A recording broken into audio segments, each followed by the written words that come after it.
Welcome to St. Louis on the Air. I'm Don Marsh.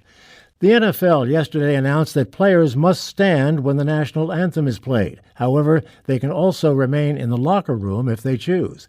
The announcement stems from a protest that former San Francisco 49ers quarterback Colin Kaepernick started in 2016 when he kneeled during the anthem. Other players followed. However, protesting in sports goes back decades, from boxer Muhammad Ali affecting the way we thought about the war in Vietnam to much more recent incidents closer to home with the Mizzou football team.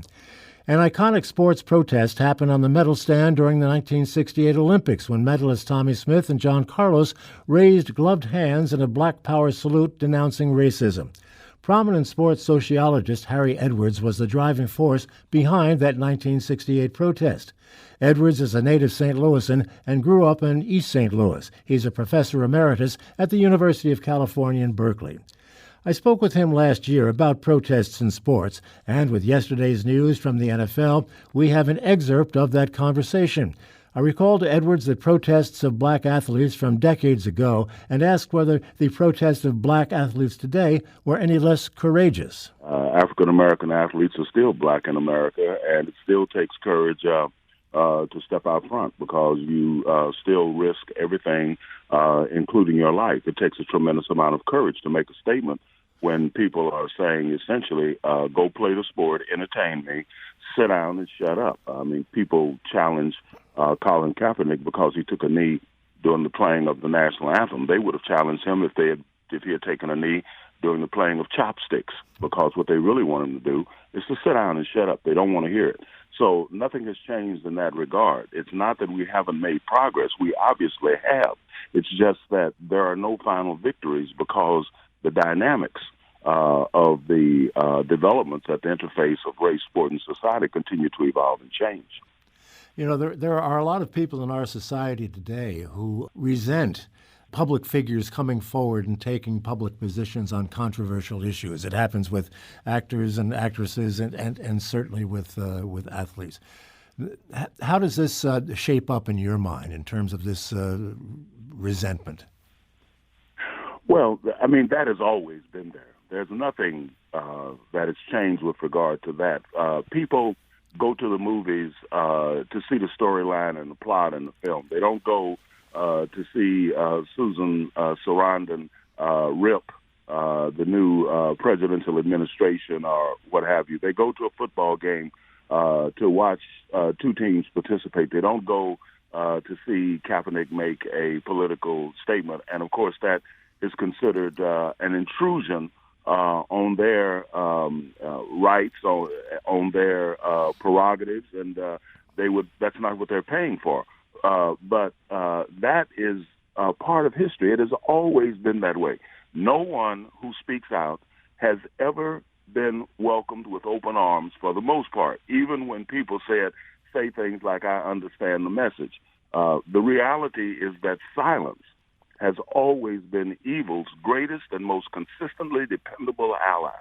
And that is what people really want, even in the face of the grossest, most grievous kinds of transgressions, especially by authorized authorities, such as the shooting of black men, women, and children by police officers. Dr. Edwards, one of the things that I've been reading about you and getting ready for this program concerns an interview that you had on the Colin Kaepernick, the 49ers quarterback who, as you put it, took a knee during the playing of the national anthem as part of a protest movement. One of the things that you said that kind of made me want to ask you this question is you equate what he did with what Muhammad Ali did in the 60s with regard to the Vietnam War.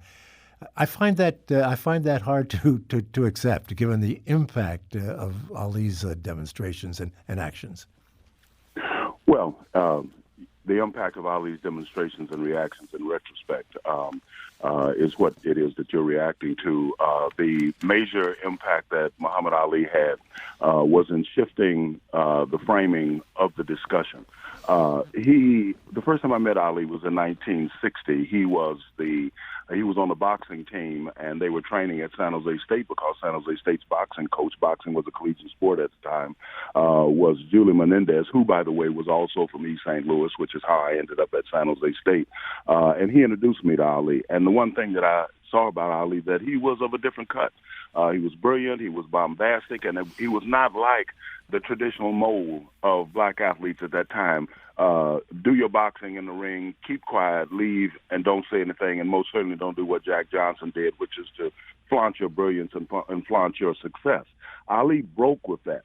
He came out screaming, "I'm black and I'm beautiful," and so forth and so on, especially after he became Muhammad Ali. This is why the difference was that Ali was not Joe Louis, just as Tommy Smith was and John Carlos was not Jesse Owens. Bill Russell was not Earl Lloyd. Jim Brown was not Kenny Washington. Arthur Ashe was not Althea Gibson. It was a paradigm shift and a break.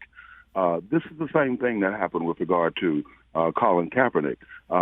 There were statements that were being made by black athletes, St. Louis Rams players running on the field in the hands up, don't shoot gesture, other athletes making statements. But once the national anthem played and so forth, they were essentially into their game. They were looking forward to the kickoff. What Colin did as a injured backup player who was not even active was to make a statement during the course of a scheduled event associated with the game. People began to look at that. That shifted the intensity and the focus of the argument and discussion. And this is why, knowing sports as I do, and having been a student of sport for 50 years, I got in touch with the Smithsonian and told them they better get his shoes and jersey and the Time magazine with him on the cover and the rest of it in the Smithsonian, because 5 years from now they probably wouldn't be able to afford it. People will look back at the Colin Kaepernick demonstrations and understand that there was a paradigm shift there that literally upgraded and intensified the character and caliber of the discussion around issues of race in American society. That argument that the Kerner Commission report in 1968 following Dr.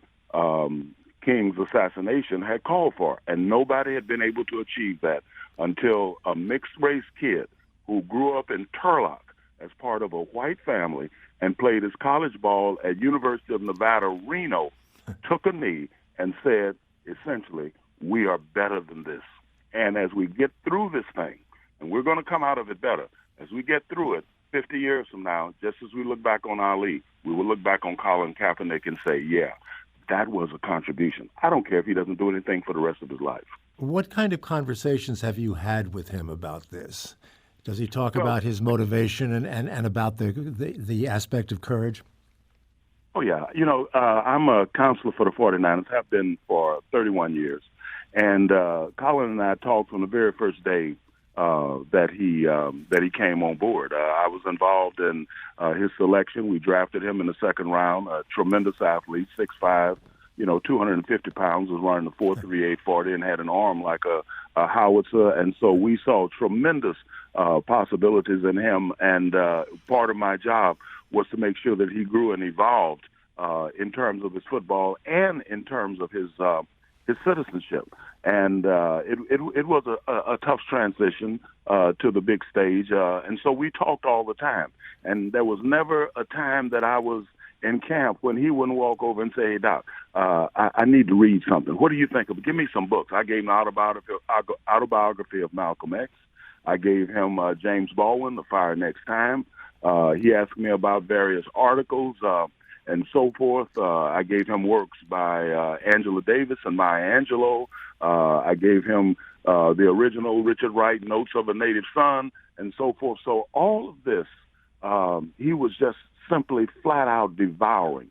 My own hope is that he will eventually go to the university and get himself a PhD and decide what he wants to do with his life, and in that sense, because he's an absolutely brilliant young man. That's an excerpt of a conversation from last year with sports sociologist Harry Edwards talking about the history and current nature of protests in sports.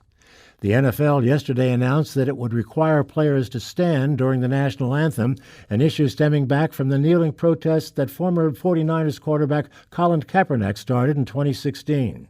Harry Edwards, by the way, was born in St. Louis and grew up in East St. Louis. He is a professor emeritus at the University of California, Berkeley. This is St. Louis on the Air on St. Louis Public Radio, 90.7 KWMU.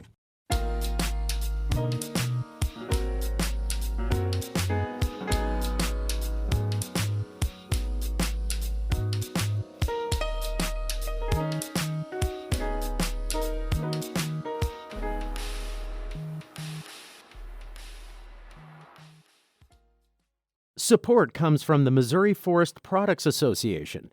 Missouri produces wood pallets, railroad ties, white oak barrels, hardwood floors, and more. Details on the variety of products made in the state are at choosewood.com.